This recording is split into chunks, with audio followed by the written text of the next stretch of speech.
It is draft week, Titans fans, and I'm going over my perfect 7-round mock draft for the Titans on today's edition of the Locked On Titans podcast.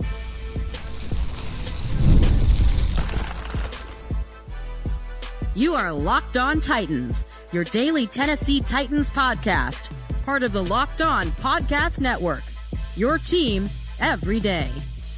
Welcome to the Locked On Titans podcast. I am your host, Tyler Rowland. Titans fans, today's edition of the Locked On Titans podcast is brought to you by FanDuel. Make every moment more. Right now, new customers get $150 in bonus bets guaranteed. That's $150 win or lose. Visit FanDuel.com/LockedOn to get started. It is our final mock draft Monday before the draft hits on Thursday. It's draft week. I can't believe that we have finally made it. And with that being the case, it is time for my perfect, the ideal 7-round mock draft for the Tennessee Titans. I got 2 trades, a bunch of different options. I'm going to go over all of it with you guys today. Before we dive into it, do want to thank you for making the Locked On Titans podcast your first listen each and every day. Remember, Monday through Friday, Tennessee Titans content all year round, always for free. Make sure you get subscribed, stay subscribed. It's your team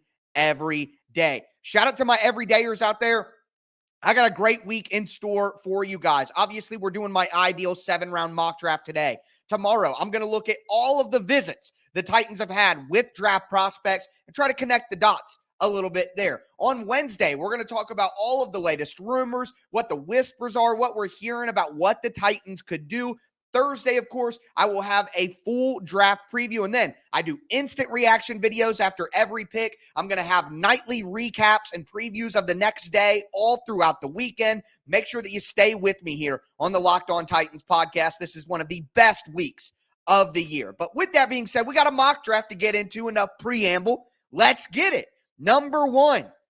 I don't want the Titans to trade down in the first round. I've said it for months and months and months. I've been consistent. We talked about the options and what it could look like, and the Titans very well may trade down in the first round. But I don't want them to do that. I want them to stick, pick, take a blue chip prospect. Obviously, the top 2 realistic options for me are Malik Nabers and Joe Alt. Those are my top options, far and away. I'll be honest. If the Titans don't come away with one of those 2 players, I will feel at least a shred of disappointment. There's no way around it, even if I'm happy with the result that ultimately happens. But with that being said, Malik Nabers was off the board in this mock draft. And it looks like how I think things are going to go. You get 4 quarterbacks in the top 6. You get Marvin Harrison Jr. and Malik Nabers off the board. And it was an easy decision for me. I like Rome Odunze. I don't want the Titans to take Brock Bowers. So, I mean, I'm the leader of the alt cult. Why would I do anything else? 6 foot, 8.5, long arms, former tight end, athletic. Father was an NFL player. He's got the bloodlines. He's got everything that you want. The high-end upside, is it there? I think that some people don't give Joe Alt the credit for what he can become. He's just 21 years old. Does he need to stay lower in his stance? Does he need to play with more power in his hands? Absolutely. But he's going to get better. People act like Joe Alt is a finished product. He has hit his ceiling. He's not going to get any better. This is who he is. And a lot of people want to give the, Colton Miller, Jake Matthews, Taylor Lewan is a name that I throw out there. But my guy Will Lummis from Titansize made a good point. Why aren't we seeing a comparison with Lane Johnson? Lane Johnson had similar qualities coming out of college, and Lane Johnson has turned into one of the top 5 offensive tackles in the NFL. So I think Joe Alt has more upside and more potential than maybe people give him credit for. No one acts like he's going to get better. They all talk about what Latham can get better at, what Fashanu can get better at, but Joe Alt can improve as well. So easy decision for me. Pick number 1. It was Odunze, Bowers, a defensive player, or Joe Alt, and I'm running up to the podium and selecting Joe Alt and filling the Titans' biggest need for the last 3 years with a 10-year starter. So Alt is my number 1 pick. No shock there. Leader of the alt cult, baby. I'm doing my job. But with the Titans' second pick, number 38, that is where I want to see the Titans make a trade down. That is where I think that they can get a ton of value, and I found value here. So I made a trade with the Green Bay Packers, who I'm allegedly a fan of, not the Titans, whatever. Anyways, but the Green Bay Packers have a ton of picks in this draft, a ton. I think it's like 11, maybe even 12, and they have a ton of picks in the top 100. The Packers don't need as many players in this draft as they have picks, which is why they're a team that a lot of people think will move up the board. Now, will they be able to move up the board in the first round? That might be a bit too rich. So a move up in the second round for the Green Bay Packers could make a ton of sense. So here is the trade that I have decided to go with. I moved down 20 spots in the second round from number 38 all the way down to 58.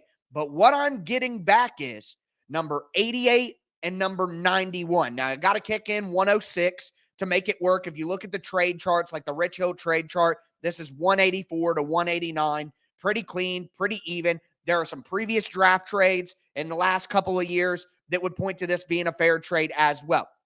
So the Packers come up to 38, and the Titans throw in 106.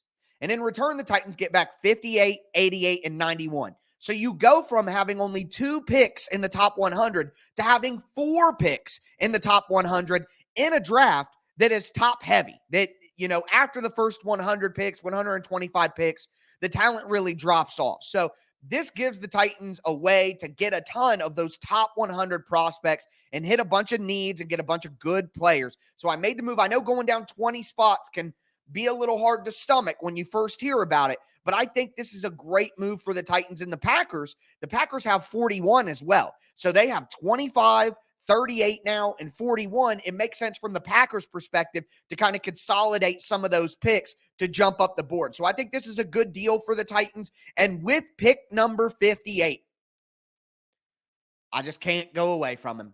I went with Ricky Pearsall, the wide receiver out of Florida. The Tennessee Titans get their long-term slot. They get their safety blanket for Will Levis. They get their Tyler Boyd. I've seen comparisons to Christian Kirk. I've seen comparisons to Tyler Boyd as well.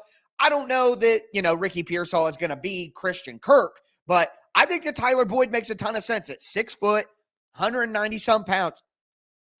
Ricky Pearsall is an excellent route runner. He's a tough catcher of the football, and Will Levis is going to fire some balls into tight windows. Like, that's going to happen. So you get a guy like Ricky Pearsall who is willing to make the tough catches over the middle of the field. I just think it's a perfect fit with Hopkins on the outside, Ridley on the outside, Pearsall in the slot.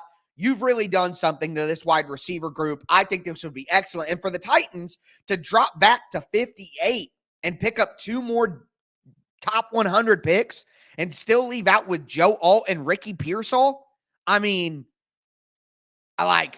absolutely cooking right now. So again, this is an ideal mock draft, in my opinion. And starting off with Alt and Ricky Pearsall and adding 2 extra top 100 picks, I don't know how the Titans could not be absolutely cheering in the draft war room if that happened. So Joe Alt at 7, a trade down at 38, to pick up more additional draft capital, and then taking Ricky Pearsall at 58 to be your permanent slot wide receiver. Love what we got going on so far, but there's a lot more to come. I'm so excited about this draft class.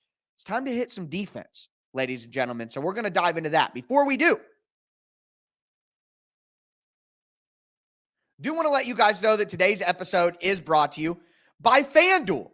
Look, guys, this is a great time of year. You get playoffs in the NBA and the NHL. Baseball is in full swing. Go Redlegs. And FanDuel is the best place to bet on every game. And some places you can make bets on the NFL draft. That could be very lucrative for bettors as well.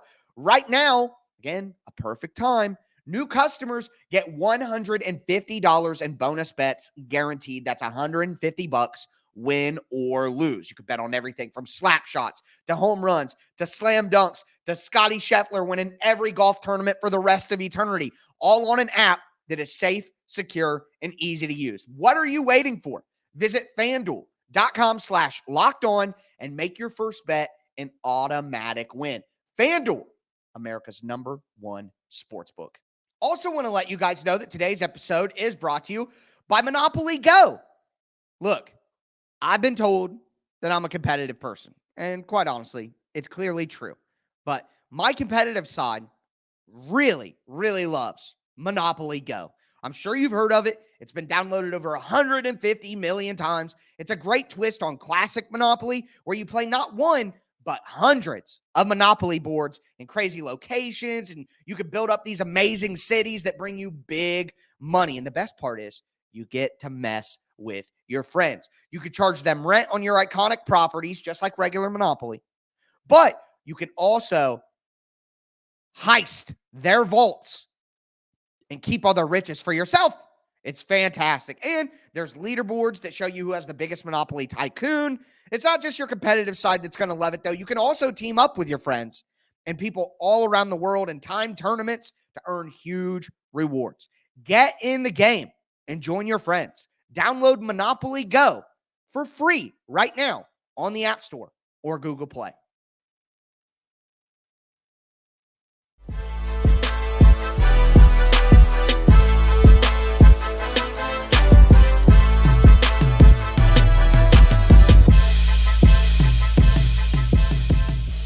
Titans fans, let's continue today's Mock Draft Monday edition of the Locked On Titans podcast. We took Joe Alt number 1. No shock there. My everydayers are not surprised. All right. And then we traded down in the second round to get some extra picks and took Ricky Pearsall, the wide receiver out of Florida. So love what we've done so far. But now it's time to use those additional picks. Again, as a reminder, the trade I made with the Green Bay Packers, 38 and 106 for 58, 88, and 91. All right, so now we're at pick number 88, and it's time to go defense. And I went with edge rusher out of Kansas, Austin Booker. So number 1, I love the length. 6'4", long arms. He is an explosive and twitchy athlete, which that's what I'm looking for on the edge. That's what I want. Somebody who has great explosion off the line of scrimmage, some twitch to his game. He may not be the bendiest edge rusher of all time, all right? But with that athleticism, that length, and he's fierce in run defense. Like, he could clean some things up, of course. These guys are coming out of college. They can all get better. But he is willing to play against the run.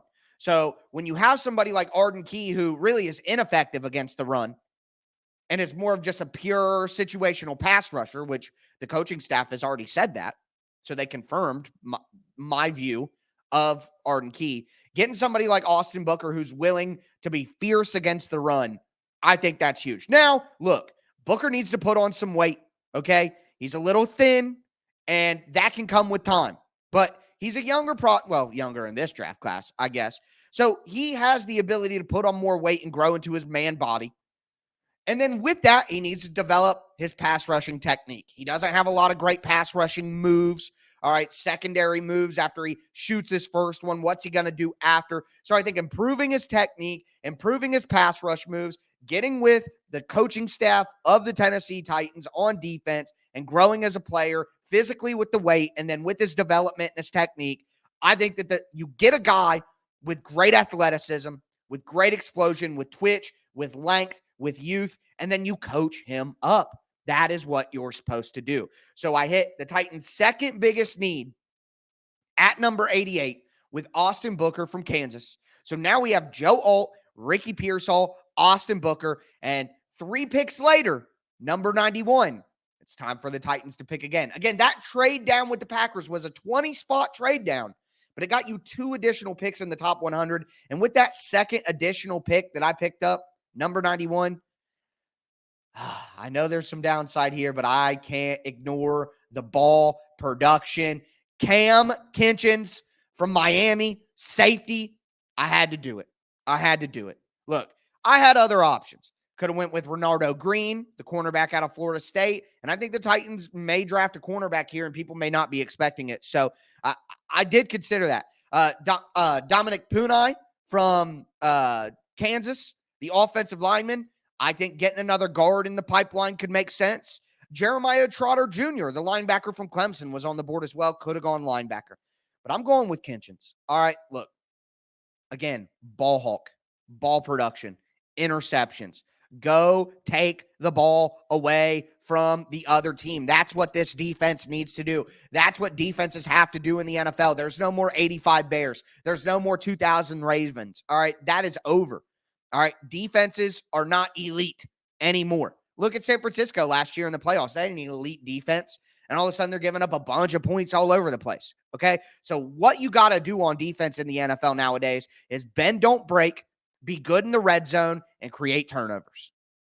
And Cam Kinchens is going to turn the ball over. Again, ball hawk with great range as a deep free safety. This is going to allow Amani Hooker to, I used to talk about Amani Hooker and Kevin Byard in this way. You play man coverage across the board. All right. And then you have Kevin Byard roam in the middle of the field and zone, reading the quarterback size. And then you had Amani Hooker back deep as free safety, roam in the field, making sure no one beats him deep, reading the quarterback's eyes. And the Titans had two safeties who are great at causing turnovers. Well, now Amani Hooker is a couple years older. He's a more physical player than Kinchens. So what you do is Amani Hooker takes over that Kevin Byard role. You're going to have man coverage across the board with Cheeto and Roger and Snead. And then you have Amani Hooker as your robber patrolling the middle of the field, and Kinchens back deep, covering everything. Great range, sideline to sideline. Great instincts. Now, he does get beat on big plays. That happens. He gives up some big plays. He gets beat, a little over aggressive, bites on some things, and it causes him problems. But that is not an athletic problem. That is coaching. All right. You have to coach him to be smarter about when he's going to trigger, when he's going to fly around. He's a guy who wants to make those turnover-worthy plays. So he's always going to have that aggressiveness. But again, I go back to a guy like Geno Stone, who I was interested in for the Titans in free agency. All right. Kinchens has the ability to play in that way. They may not be similar players. I'm not comping them, but they both have the ability to play that deep free safety role, range from sideline to sideline, and pick off passes. All right. Cam Kinchens is going to create turnovers in the NFL. And I want him to do it for the Titans back deep with the man coverage across the board everywhere else. So I just love the idea of a ball hawking safety, and ball skills and ball production in college to me translates to the NFL level. And that's what I'm looking for. So love the fit there. So 4 top 100 picks: Joe Alt, Ricky Pearsall, Austin Booker, Cam Kinchens. We're cooking, folks. All right. Let me know how you would grade my draft so far down below. But we still got more defensive depth to add here. In my next pick, it takes a little while. The Titans go all the way to 146. But at 146, it's time to get a linebacker. And Rand Carthon's specialty is drafting linebackers late in the draft, and he does it again with Trevin Wallace from Kentucky. Look, if you've been listening to the show for the last month or so, any of our mock draft Mondays, I basically always end up with Trevin Wallace. I just love him as a player. 6'2", 230-some pounds, size, length, really long arms, and he's a great athlete. So I'm getting that size, that length, that power, that potential with that athleticism. I mean, now some people are saying that Wallace has a chance to maybe go in the 3rd round now because he's moving up boards a little bit. If you were doing mock drafts on PFF's site, he was there in the 7th round. Well, I don't think he's going to be in the 7th round. Absolutely. And I also don't think he's probably going to go as high as the 3rd round. It'll probably be somewhere in between. So that's why I took him here in the 5th round. And I could have gone with Cedric Gray from North Carolina, pass coverage linebacker with good speed. Cam Hart, the big physical cornerback out of Notre Dame. 2 offensive tackles who I've liked throughout the process. Christian Jones from Texas, Javon Foster from Mizzou. Like, I could have gone those directions, but I cannot turn down the potential right here with Trevin Wallace. Like, I just simply can't do it. So we get an edge rusher. We get a safety. We get a linebacker here in the mid rounds of the draft to go with Joe Alt and Ricky Pearsall on the offensive side of the ball. Again, this is my ideal draft class for the Titans, my ideal mock, and it includes a second trade. I got a second trade brewing on day 3. Excited to tell you guys what it is and what my final 2 picks are. That's right, 2 picks, I make a trade up in just a moment. We'll get into it now. Before I do, though, do want to let you guys know that today's episode is brought to you by Game Time. Game Time is the best place to buy tickets, period. I love Game Time. I buy all my tickets on Game Time because they have the best features. They have last-minute deals like flash deals and zone deals to get great discounts on tickets. Not only that, but they have all-in prices. And you buy tickets, you know they tell you one price, you go to check out, and it's way higher. Not on Game Time. Also, they give you a view from your seat. Like, it's a panoramic view of what you're going to be looking at when you sit down. You don't get that anywhere else. So make sure that you take the guesswork out of buying tickets with Game Time. Download the Game Time app, create an account, use the code LOCKEDONNFL for $20 off your first purchase. Terms apply. Again, create an account, redeem the code LOCKEDONNFL. That's LOCKEDONNFL for $20 off. Download the Game Time app today. Last minute tickets, lowest price, guaranteed.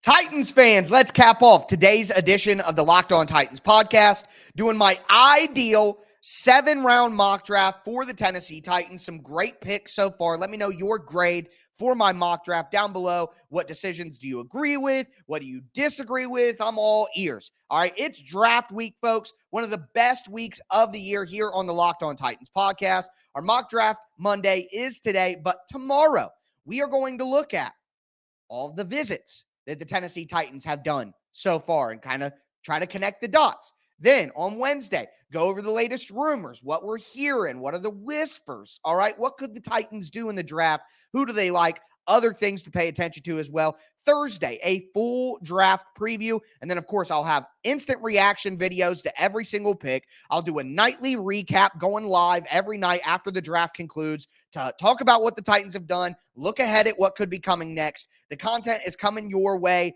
in a heavy fashion. So make sure that you stick with me here. Get subscribed, stay subscribed to the Locked On Titans podcast. But with that being said, again, Joe Alt at number 7, trade down in round 2, Ricky Pearsall at 58, Austin Booker at 88, Cam Kinchens at 91, and then Trevin Wallace at 146. We got 3 picks left on the board right now. 182, 242, and 252. All right. So we'll talk about the trade that I'm making in the 7th round. But before we do, we'll talk about 182. And at 182 in the 6th round, I had some options. I could have hit the defensive line again with Justin Eboigbe from Alabama. I could have went running back with Isaac Guerendo, who I think would be a good fit for the Titans. Javon Foster was still on the board, and I like Foster quite a bit. But let me explain why I didn't take Javon Foster. Because the Titans traded for Leroy Watson. And I think the reason they did that is they're not taking 2 offensive tackles in this draft. They used one of their 7th round picks to go get Watson. So look at it this way. Instead of thinking, the Titans traded that pick, just think that they drafted Leroy Watson. Again, Watson is a converted tight end, a young player who still can develop into something. We'll see. I'm not going to put my expectations through the roof or anything, but in my opinion, the Titans did take 2 offensive tackles in the draft because Leroy Watson was basically a drafted tackle. All right. Undrafted guy from 2022, still young. That's a draft pick. So I'm not going 2 tackles because I think the Titans already made that decision to go get Watson as their 2nd tackle from this draft. You know what I mean? So we have Alt. Don't need to do that. And with that in mind, a guy that I just love in this process is Tip Raymond out of Illinois, the tight end, 6'6", 270, incredible blocker from day one. Like he is going to be, I think you look at tight end for the Titans, it's not a massive need, okay? But they need a blocking style tight end. Chigga move tight end, not a blocker. Josh Whyle put on some weight. They're going to try to use him more in line. but I just don't think that he's ever going to be the blocker that they need him to be an every down tight end. Tip Raymond, though, gives you that. And Raymond tested very well. Like, he's got better athleticism than it seems like from looking at his tape or watching him play on Saturdays, on TV. Like, he's a better athlete than it looked like.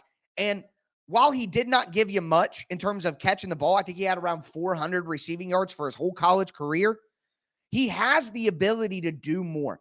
Every year, we see players who get drafted late at the tight end position who turn out to be way better players than what you expect. I mean, Travis Kelce was a 3rd-round pick.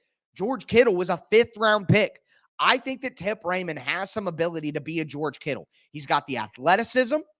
He has the blocking chops. And even if he doesn't become one of the best tight ends in the entire NFL, which I think would be silly to actually expect, he's still going to be an excellent blocking tight end that fits perfectly with your current tight end room. You got Wiley, who can kind of do a little bit of both. You got Chigakonkwo, who's your pass-catching move tight end. And then you have Raymond as your big-time blocking tight end. I just think it's a perfect fit for the Titans. So getting Raymond here at number 82 in the 6th round, absolutely love it. But now it's time to talk about my second trade. So the Titans traded down in the 2nd round, and everybody's talking about trade down. And I get it. I want to see them trade down at some point. 2nd round, I think, is perfect, which is why I did it in my ideal mock draft. But I want to see the Titans make a move up late if they have somebody on the board that they think is a perfect fit. And I do have somebody who I think is a perfect fit for the Titans who can come in right away and be a starter in the 7th round. Now, the Titans have 242 and 252 left. The player that I want, probably not making it that far. So I made a move up the board with the Chargers. And why I think this works is because the Chargers want to add as many players as possible as they refit the roster in the image of Jim Harbaugh. It's going to be a major change. So I think the Chargers would love to have a couple extra picks at the end rather than having to go get guys in priority free agency who went undrafted. They can just take them with their last 2 picks. So I did 242 and 252 for 225. 2 7th-round picks late to move up, 20 spots. Good trade, easy trade, not going to be hard to accomplish. And with that 225, the last pick in the draft for the Titans, I took Fabian Lovett, the nose tackle out of Florida State. Just love what he can do. Strong, long arms, can take on the double team, can hit the knee on the ground and not give ground up to the double team again, which is what he's going to be asked to do. Look, he's not a pass rusher. He doesn't have pass rush ability. Maybe you get a little bit out of him eventually, but that's not what, you necessarily need. So you have Sebastian Joseph Day, you have Jeff Simmons, you have Fabian Lovett, you add in Austin Booker with Arden Key and Harold Landry. TK McClendon is a guy who maybe could be a little bit better. He's with the team. They gave him a little bit of a deal to keep him around. Now you're cooking. All right. Now you have your starting nose, a versatile defensive lineman in Joseph Day, your star pass rusher from the interior in Simmons. You add Booker as a speed guy who can defend the run on the outside with Arden Key, your situational pass rusher, and then Harold Landry is your top edge. And I think the Tennessee Titans have really fixed the defensive line. Is it perfect? Is it one of the best defensive lines in the entire NFL? Probably not. But I think what they've done here is excellent. So here is the mock draft in totality. Joe Alt at number 7. A trade down from 38 to 58, picking up 88 and 91, also sending 106. At 58, you take Ricky Pearsall. At 88, you take Austin Booker. At 91, you get Cameron Kinchens as your back-end free safety, ball hawk, getting interceptions, range sideline to sideline. Then you get your prototype size, freak athlete linebacker in Trevin Wallace. You get your blocking tight end and Tip Raymond, who has the potential to be one of the better tight ends in the league if he can come around as a pass catcher. And then you get your starting nose tackle for the next 4 years in Fabian Lovett, who's an older prospect who's ready to play right away. I got an A- grade from Pro Football Focus for the draft class, but let me know your grade down below. But in this draft, We hit all the biggest needs: tackle, wide receiver, edge. We fill in spots on defense at safety, D-line, linebacker with high upside players who can still develop, but can, again, help you right away. This is my ideal mock draft for the Tennessee Titans. 2 trades, 1 down, 1 up. Very, very happy about this group. Let me know, again, your thoughts on the mock draft down below. But that is going to do it for me today, folks. As always, I am your host, Tyler Rowland, and this was Locked On Titans.